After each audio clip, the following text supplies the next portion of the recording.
I think the problem that we have right now in the White House and in Washington in general is frustration with the unwillingness of the rest of the world to do what we tell them to do. And you have this predisposition to bully instead of recognizing the criticality of diplomacy, the value in studying a problem, talking to people about the problem, discussing solutions, proposals. There is an automatic predisposition to bully. And that's what this White House has been doing now ever since it took office. You know, you were talking about rare earths as one item, but we just were told earlier today that apparently we're not going to buy cooking oil any longer from the Chinese. And that removed about $750 billion of value from the stock market. I think there is a failure to understand that China is the world's principal market now, not the United States. Everyone wants to do business with China. That's the first thing. Second thing is that if you look at China's position, the Chinese economy depends upon American imports to a very limited degree. I think they finally studied it carefully, and less than 3% of China's economy depends upon imports from the United States. Now, I don't know what the percentage of imports from China is that we depend upon, but I know it's a lot larger than 3%. There's a failure to look at our own vulnerabilities. And there is a failure to understand that someone's refusal to align with you on all of your policies doesn't necessarily mean that these people are hostile. You know, no country can be expected to move beyond the limits of its own interests. China's no exception. Neither are we. But you've got to know what your interests are. And right now, the only interest we seem to have is in harming China or harming Russia or harming India, harming anyone, any particular nation, state, or group of states that refuses to do business with us on our terms. Well, that's a dead end. There's no future in that whatsoever. And rare earths is something that we've known about for decades. We've been dependent upon that for a very long time, not just in the Department of Defense. What have we done about it? What have we done to invest in that area to ensure that we are not solely dependent upon very few sources? We haven't done anything. And now we're angry. It's almost childish. There's no future for this. Let me ask you a second order impact of this announcement and the announcement this morning, for example, is that it's appearing that China's flexing its ability to move the U.S. market by provoking the administration, right? We've gotten used to, I think, an era of politics where the president can move the market with a tweet. This has become normal. And now, as I'm watching these new developments unfold, I'm curious about how much China's recognized their ability to do the same by provoking the administration, getting a bombastic response, and triggering a major shift in the market. I'd love your thoughts on that. And then secondly, just last question on the rare earth restrictions. You know, China came out and said the purpose of this restriction was actually to prevent our materials from being used as tools of war, right? That was the language that came out of the PBOC. I never take any political statements at face value, but what I think is very real is that a stop order on the export of rare earth metals is a stop order on the American military industrial complex. Is that true? Well, it's a stop order, not on everything, but certainly on a whole multitude of high-tech weapon systems. It's also going to have an impact on our ability to rapidly develop and field things. You know, we simply don't have access to it. I think the real purpose was pointing out, and this is something, again, that we've absolutely rejected. China is not a subordinate state. China is not a backward entity. Neither is India, neither is Russia, and for that matter, neither is Iran. And there are many other nations that we have treated for many, many years as essentially backward, secondary, unimportant. What they're demonstrating to us is that we not only live in a new multipolar world, we live in a world where we have peers. In other words, nation states that can field forces and have economies that allow them to compete effectively against us. Now, what we have to do is we have to decide whether or not we're going to live with it, find out how to accommodate it, assimilate into it, or are we going to run around and essentially threaten everyone with war who disagrees with us? This is the biggest problem that we have right now. We've demonstrated for years now that we don't have any respect for anyone who doesn't have the force to stop us.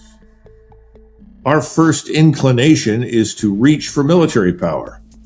And we continue to assume that our military power is unique and unchallengeable. Well, it's not. It really isn't.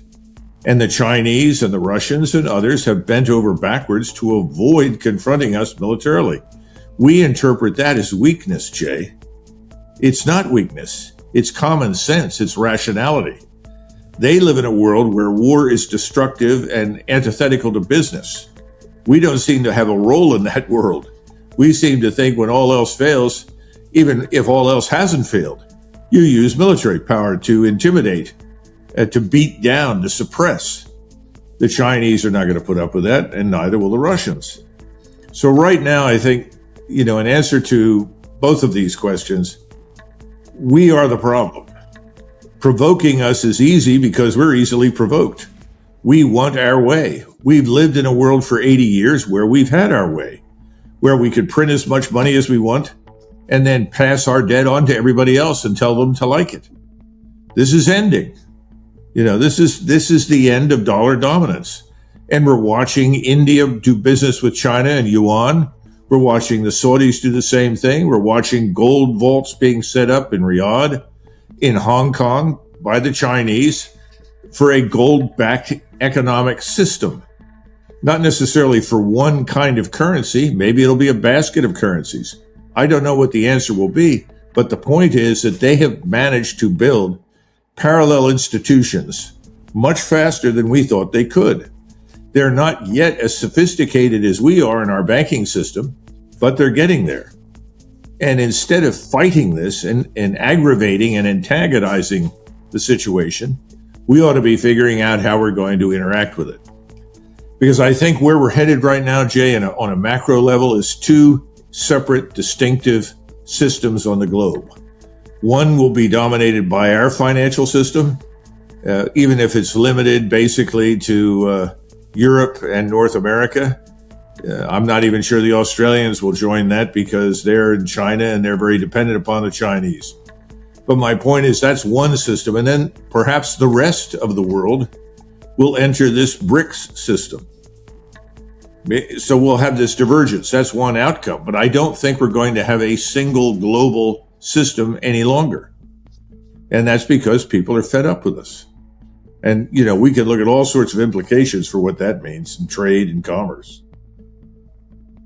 Well, let me ask you, because as you mentioned, there's a handful of states that have been playing the neutrality game very effective. Saudi Arabia being one, India being another, Japan being another. They're happily buying Russian oil today because it's in their best interest. It's the right move for that economy.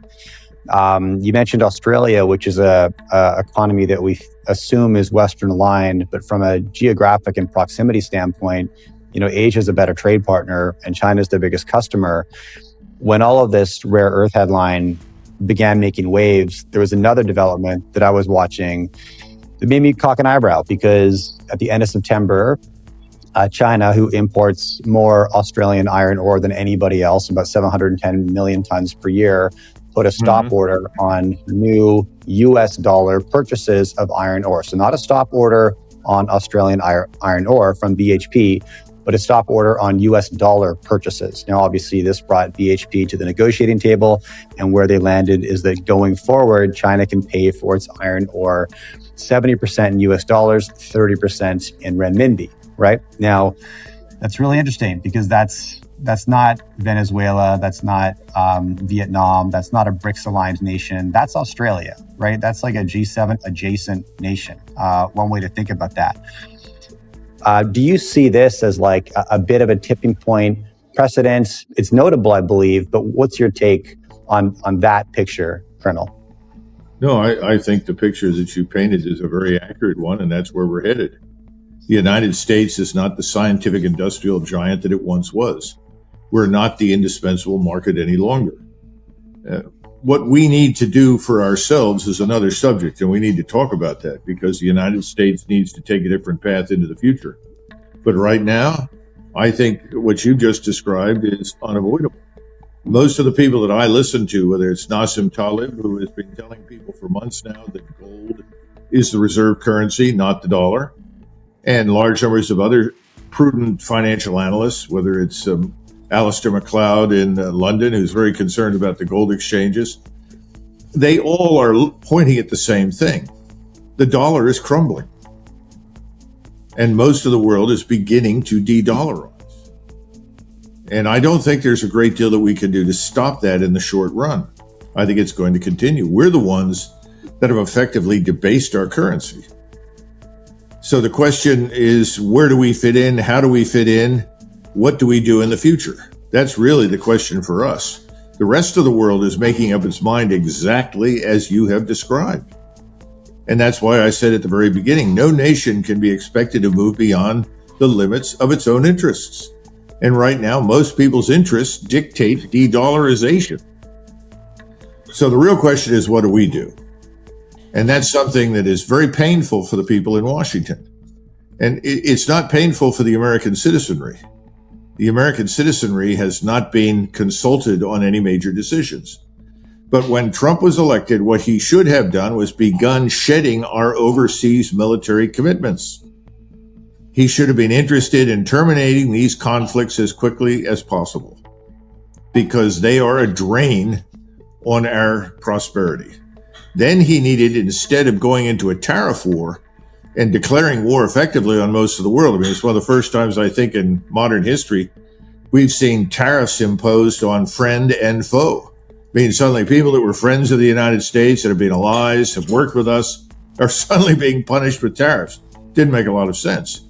But China should have been approached quietly, not in public, and we should have sat down with them and said, look, this dollar isn't really working very well for us.